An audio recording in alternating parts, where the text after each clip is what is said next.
বেশিরভাগ ছবি তো হলগুলাই তো আমাদের সাকিব ভাই, সবার প্রিয় সাকিব ভাইয়ের দর্শকই বেশি, এটা তো আনডাউটলি এটা বলতে হবে। সাকিব ভাইয়ের উপরে তো কোনো দর্শক নাই। সাকিব ভাইয়ের ইচ্ছা তো ছবি রিলিজ হচ্ছে না, তা ওই দর্শকগুলো শুধু ঈদেই আসছে। আর যদি সাকিবের যদি ইচ্ছাটা ছবি রিলিজ করতেন তাহলে দর্শকগুলো কন্টিনিউ করতো, আমাদের হলগুলো হয়তো বা কিছু হল রানিং থাকতো। তা আমার বিশ্বাস সাকিব ভাই ইচ্ছারাও এমনি টাইমেও ছবিগুলো রিলিজ করবে।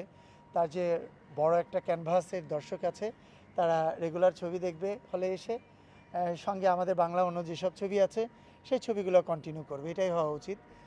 তা আমার মনে হয় এই জায়গাটা যদি একটু সুন্দরভাবে একটু দেখে, তাহলে আমার মনে হয় আবার হলগুলা সতেজ হবে।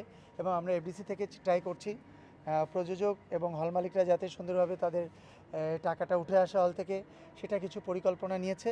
আমার মনে হয় এফডিসি সহ আরও যারা আছেন সবাই মিলে একসাথে কাজ করলে, হল মালিক সমিতি যারা আছেন একসঙ্গে কাজ করলে নতুন সুন্দরভাবে সমস্ত হল সংস্কার হবে। ধন্যবাদ। ইনশাল্লাহ আমাদের সঙ্গে আবার দেখা হবে, যদি একসঙ্গে যদি ভালো গল্প পাই, ভালো প্রযোজক যদি আসেন, তাহলে হিটম্যানের মতো আবার ছবি হবে, আবার ছবি হিট হবে, আবার ছবি ঈদে রিলিজ হবে, এবং সবাই সাকিব এবং আমাদের দুজনের জুটিটাও সবাই সুন্দরভাবে নিবে। কারণ আমরা যখন স্ক্রিনে শেয়ার করেছিলাম, সবাই দর্শকরা অনেক বেশি এনজয় করেছিল।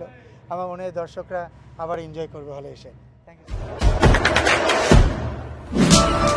দেশে দেশে সবার সাথে দ্য নিউজ।